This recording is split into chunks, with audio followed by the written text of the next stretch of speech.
Hey guys, just after the what you saw from the fans on Saturday, what are you expecting this coming Saturday for 11:45 kickoff, can I?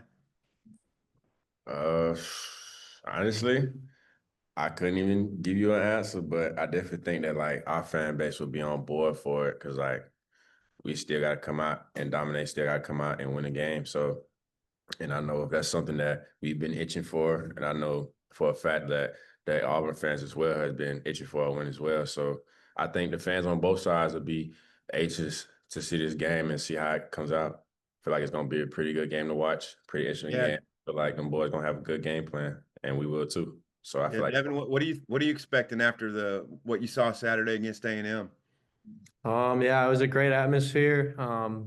We're really close to winning a lot more ball games, so it was really exciting to see the fans still have our backs. Coach Petrino's done a well job too, so it's been very exciting, and I'm glad the fans were there and could give us some support. Yeah, can I what do you make of this Auburn offense? honestly, they're electrifying. They got some good guys, especially on that skill board. They got my boy Jackson, old friend of mine, starting at QB. And I've been proud of him and seeing his progression of how he's been developing as a quarterback. They got one of my old friends, Eric Singleton, that I grew up with. And they got Cam Coleman, and they got a good running back, and they got a good front. I feel like them boys just had to put it together in order to get that. But of course, like we got to see them and we got to see. And what am I trying to get at? Just being ready for that game, honestly. We know who they are and they know who we are. So it's just more so preparing for that offense because we know if we let them get off, then it's going to be some trouble. So just being ready for them guys, stopping all their explosive plays and just getting to that ball and make sure like everybody's getting tackling rather to that football, which is something that we've been living by and that's been our standard. So we're just gonna keep on chopping wood and making sure that we're more aggressive than them. Yeah, and you've seen Jackson Arnold's game up close. What do you make of what he's doing at Auburn? Honestly, I like how faster he thinks. That's something that me and him like last year had to talk about like his progressions and being able to read things better and faster and even being able to take some risks with scrambling. I seen he had almost like I think he had about like 100 yards or something like versus Baylor scrambling. So Mhm. like we just got to make sure we keep him in that sauna and make sure that he got to go through each and every progression and make sure we stopping them guys because once we stop them guys, we got to make sure that he makes his best decision. Yeah. Devin, your punting average is up this season. Can you talk about maybe what improvements you've had? Yes, sir. Honestly, I've just been trying to work on my consistency. That's been the main thing for me. I know I can hit a big ball, working on my field zones, but the main thing has just been consistency. So it's been going up, and so is the average. I think you're averaging about 2.3 or 2.4 punts per game, and you have to average 3.5 to show up on NCAA stats. Does that bother you? No, it doesn't bother me at all. I love that our offense is scoring points. I want to win the ball game no matter what it is. So I just want to help the team no matter what, and it doesn't bother me at all. I guess you've seen his work this year. What do you make of Devin's punting prowess? I was just sitting there overthinking like sometimes that boy be out. He put up numbers, but he be out kicking. He be out kicking our coverage sometimes. So we be in practice almost just hauling and. But I ain't gonna lie, he's a great kicker. He knows what to do. He knows how to do it. He sees his progressions. He's not just somebody that's just out there just kicking a football. Like he's a very professional about his technique and what he does about his game. So I appreciate Devin all the time. Thanks, guys. Go ahead, man. Yeah, Kani, just curious if you've been able to talk to Jackson or Cam or Eric or any of those guys. Honestly, I haven't reached out to him. I mean, I'm pretty sure like as week goes by, like we won't reach out to each other because we already know what time it is. And I respect that on their end. And I'm pretty sure that they respect it on my end. Of course, like it's all cordial and it's all good when we see each other and after the game. But I feel like there's no reason to reach out to each other or nothing like that. Cause at the end of the day, when we gotta keep between these white lines, it ain't no friends. So I mean, it's all love, but we know what it is. Yeah, how often is it for you in college to maybe match up with a receiver on the other end that's been a buddy of yours? Uh, honestly, it's honestly happened a few times with me. Previous last year and even 2 years ago, I played against some of my guys like Javon Baker and Kobe Hudson. I played against, well, at least I was close to playing against one of my former teammates, but schedules just happened to end up to be different. And of course, like we end up going to a different conference. So like it happens a few times, but not really like this, guys. It's another guy on there that's hurt right now, and I hope he gets better, and I hope that his healing process goes as faster than what it is. Horatio Fields, number 5, that's at Auburn too. I know he's out with his foot injury, so like it doesn't really happen too many times. All of my people and all of my close friends, that like you kind of separated, if that makes sense, and like all different conferences, all different sorts of but different ball games. So honestly, it's pretty fun to watch, and it's gonna be pretty fun to get to see them boys and ask them boys how the life been going and all that after the game.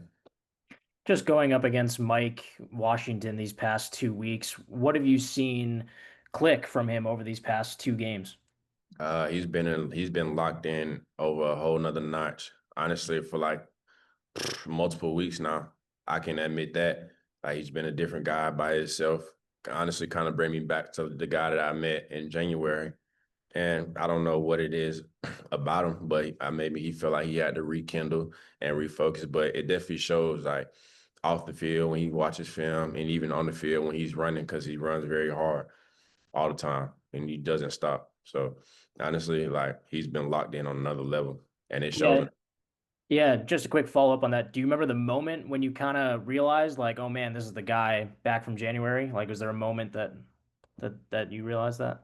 Yeah, it was like I believe like week 3 or week 4, and we was going in and we was lifting, and I can just feel energy, and I can just see like how just I don't know, like like Michael Myers, like kind of deal, like just kind of just stuck, like but not more so stuck in his mind, but more so like just locked in on a different stage, and it was like okay, yeah, like I got my guy back. Yeah, Devin, you're nodding your head. Do you have any follow on that? Yeah, I mean, all the work you see on the field, he puts in just the same amount of work, if not more, off the field. So, I mean, it makes sense. He puts in the work and it's showing. So, And then Devin, for you, first time all season, you guys have now had back-to-back home games. I mean, how different does that feel? man, it's great. Especially after last game. I mean, that environment was electric going into that game. I mean, it was a shootout game the whole game, and you can tell it definitely got to A&M a little bit. And I don't know if they were expecting that, and I don't know if we were either. But it was unreal, and it was really awesome to see. And I mean, it gave us life. And it's awesome. That's what you want to play for. So. Yeah, do you think that kind of setting of staying here can just keep the team grounded, help you guys out a little bit? Yeah, 100%. It's definitely going to be nice, especially with the traveling. It's easier. You get a little bit more into a routine.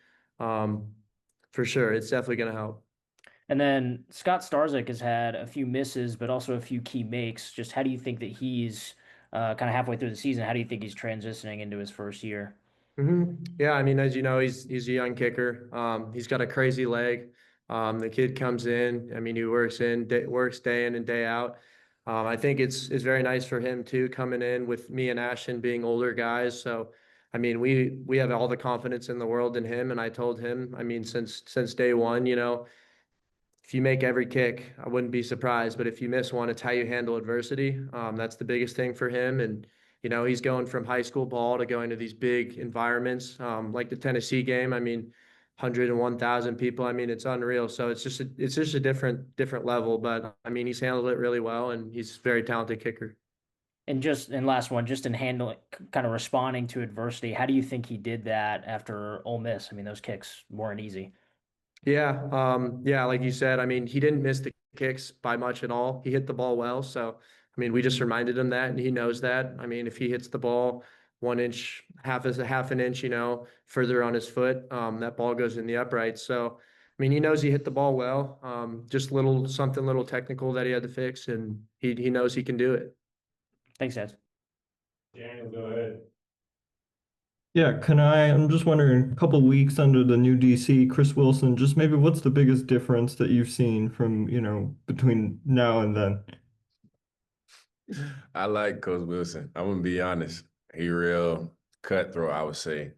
Like he doesn't play about anything, and I'm not saying here discrediting Coach T. Will and none of them saying that they played about anything either. But like you can definitely see like how he comes about his business, how he operates. It's just two different ball. It's literally just two different ball games to me, in my opinion. Especially with like me being under some coaches that are kind of just firm and just strict about everything, and some people might be a little loose about some things, and that's the only thing I can say. But he's definitely like aggressive. He definitely wants to keep everything one, I would say. And I feel like, shoot, I respect him. At the end of the day, he know what it feels like to win a Super Bowl. He know what it feel like to go to the league, and he know what it takes. So he's gonna make sure that every last person is on that same board, so they can also reach to the next level. Because like that's what he pushes. Of course, like we gotta make sure everything's the main thing, and make sure we take everything week by week. But he wants everybody to make sure that we're elevating to get to that next level, and preparing at the next level, and practicing at the next level, and playing at the next level, because he know what it takes. So like I do respect Coach Wilson a lot, because he respect us, and he know what it takes. Coming from the DBs, he know how hard it is playing at DB, and he know how hard it is playing at linebacker. He know how hard it is being a D line, and he know how hard it is on playing on offense and have to come back over and over and over again. So I just feel like he has an overall understanding of the game, and I do respect that a lot. And I remember like we was able to get like pretty close before Coach T. Will and them had to go. And honestly, I found out that he was coming from OU. Like he knows some of my guys like Curtis Lofton, um, who else? Coach Will, and all them guys. So I was just like, it was kind of shocker to me, but it gave us like an easier connection. But at the end of the day, though, like he about his business, and you can tell that by himself. Yeah, and then Devin, when we talked to Coach Petrino on Monday, he was basically kind of longing for the special teams to kind of come up with a play. Do you and maybe some of the older guys in that room take it upon yourself or talk about that at all? Yeah, I mean, 100%. It's the special teams, it's 1/3 of the game. Obviously it's not as much time on the field, but they're really important plays, and we can make some big plays out there. Whether it's a big field goal, whether it's, a fumble on the punt return, whether it's, a big punt, whatever it is. I mean, of course we think about it, and I mean, we want to help as much as we can. So, I mean, we're always going to try and do something to make a big play. Appreciate it, guys. Thanks. Tyler, last one, if you still got it, your hand up. Muted. Tyler muted. Thank you. Kani, after the game against A&M, Petrino said he was waiting for you guys just to get a turnover, and that never came. So what's it been like in practice trying to emphasize getting that turnover, and how is it going to be done this week against Auburn to try and finally get that one? Honestly, we keep the main thing the main thing. And that's something that we prepare for. And of course, we talk about turnovers, and that's something that we practice during practice, making sure we're gang tackle the first person to get the tackle, and the next person, everybody just raking at that ball. So honestly, it ain't been no more so a overemphasize or a less emphasized, because that's something that we've been continuing to try to push.